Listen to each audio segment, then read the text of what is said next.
गरीब वर्सेस अमीर की भूख। एक गांव में गोपाल नाम का एक व्यक्ति रहता था।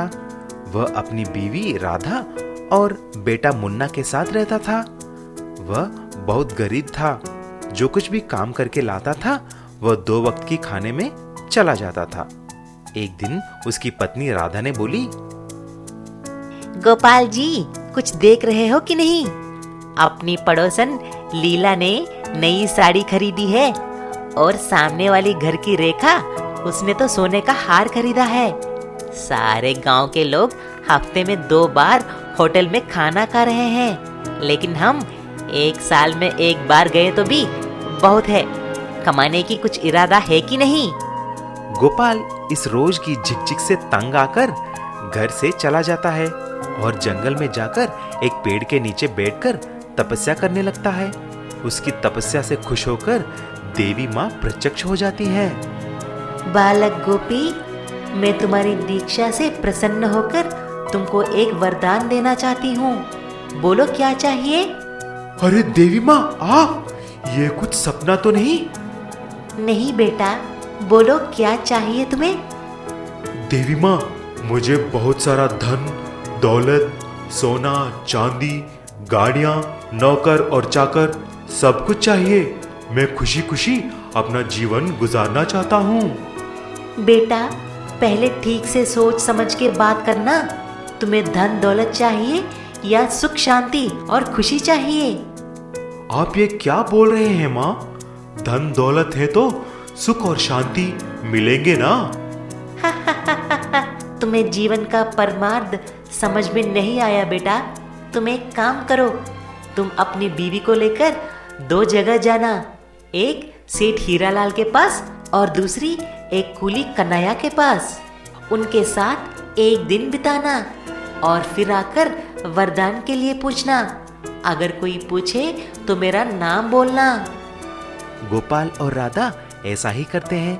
पहले दोनों सेठ हीरालाल के पास गए।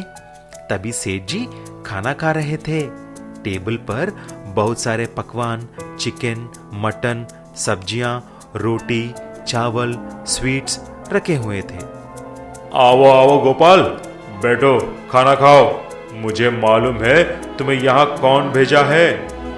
सेठ जी ने इशारा किया और 2 नौकर आकर खाने को गोपाल और राधा के प्लेट्स में भी परोसने लगे और सब खाना शुरू करते हैं। लेकिन सेठ जी सिर्फ चावल और दही खा रहे थे। अरे ये क्या सेठ जी, आप ये सब नहीं खा रहे हैं? गोपाल, मेरे पास सब कुछ है। धन दौलत, सोना चांदी, नौकर और चाकर। लेकिन क्या करें, मुझे बीपी, शुगर, अल्सर, टीबी सभी रोग हैं। इसीलिए मैं दही और चावल के बिना कुछ नहीं खा सकता हूँ। अगले दिन गोपाल और राधा कूली कन्हैया के घर चले जाते हैं। वो तभी काम से लौटा और खाने के लिए बैठा। उसके पास सिर्फ दाल और चावल था, लेकिन खुशी खुशी उसकी बीवी के साथ बैठकर खाना खा रहा था। तभी सारी बात समझकर गोपाल और राधा फिर से जंगल में वही पेड़ के पास आकर प्रणाम किया। तभी देवी माँ प्रकट हो जाते हैं। मुझे ज्ञान मिल गया है माँ। मुझे धन दौलत से ज्यादा सुख शांति और बिना कोई बीमारी के तंदुरुस्त रहना है। दिन में 3 बार खाना और खुशी जिंदगी। मुझे और कुछ नहीं चाहिए। देवी माँ तदास्तु करके गायब हो जाती है। उस दिन से गोपाल और राधा हंसी खुशी रहने लगे। भीमपुर नाम के एक गांव में एक चिकन की दुकान थी। उसका मालिक था आनंद। उसके बेटे के नाम था चंदन। चंदन को गरीब और भिखारियों से बिल्कुल नफरत था। उसके दुकान पर कोई गरीब भीख मांगने आते तो उसे गाली देकर भगा देता था। उसके पिताजी जो चिकन देते थे उन्हें साइकिल पे रखकर गांव में ढाबे पे सप्लाई करता था। वहां तैयार होने वाले चिकन कबाब, ग्रिल चिकन, चिकन तंदूरी देखकर उसके मुंह में पानी आती थी।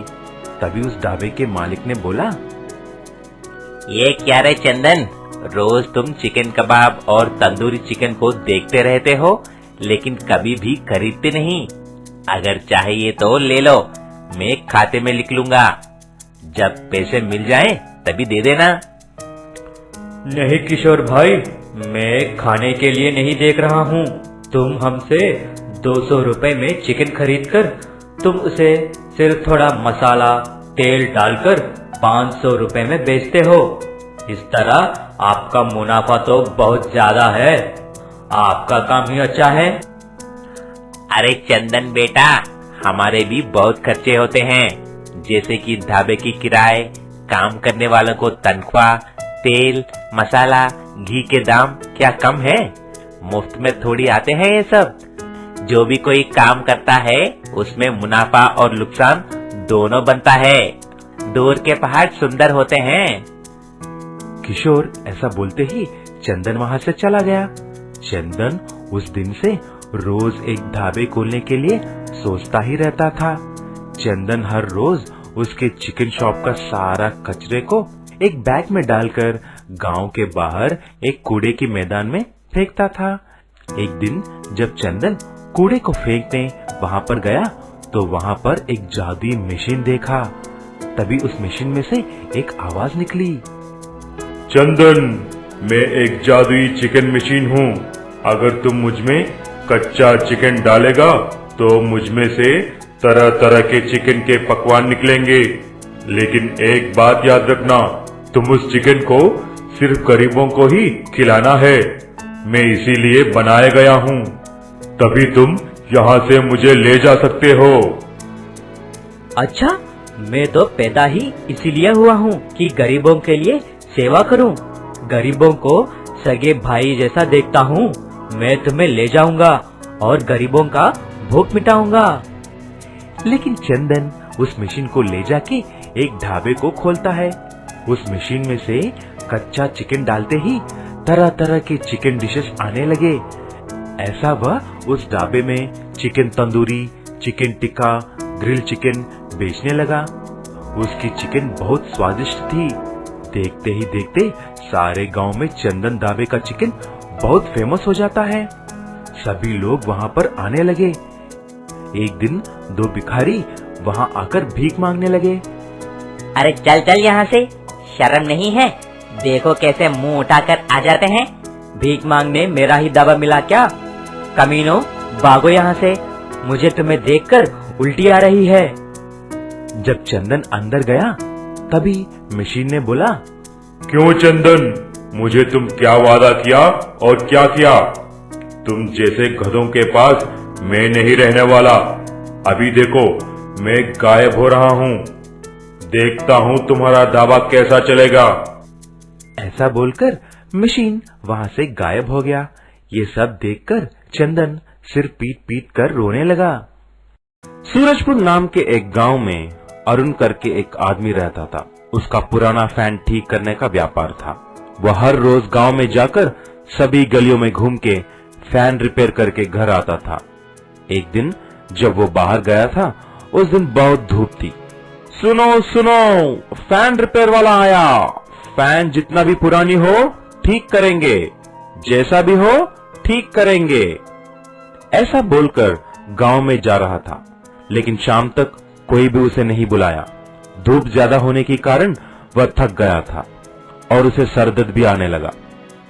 इसीलिए घर जाकर आराम करने की सोची। जब वह घर जाकर सो रहा था, ठीक 12 बजते ही कुछ ट्रैक्टर चलने की आवाज उसे सुनाई देती है, लेकिन उसको ट्रैक्टर तो दिखाई नहीं दी। वो सोच में पड़ जाता है। अगले दिन भी जब वो सो गया था, फिर से उसे ट्रैक्टर चलने की आवाज सुनाई देती है। घबराकर अगले दिन डॉक्टर के पास जाता है। डॉक्टर साहब, मुझे रात को अजीब आवाजें सुनाई दे रही हैं। कुछ ट्रैक्टर की तेजी से चलने की आवाज सुनाई दे रही है। अरे, ये कैसा हो सकता है? अगर आसपास में कुछ नहीं तो ये सब तुम्हारी वहम है। रुको, मैं तुमको एक दवाई देता हूँ। तुम इसे हर रोज रात को ठीक सोने से पहले ये दवाई लेकर सो जाना। आराम से सो जाओगे। अरुण ने जाकर ठीक ऐसा ही किया। सोने से पहले दवा खाकर सो गया। अगले दिन दोपहर तक नहीं उठा। जब उसका दोस्त सोनू आकर देखा तो अरुण सो रहा था। अरे उठो अरुण, तुम इतने देर तक सो क्यों रहे हो? देखा, टाइम 3 बज गया है।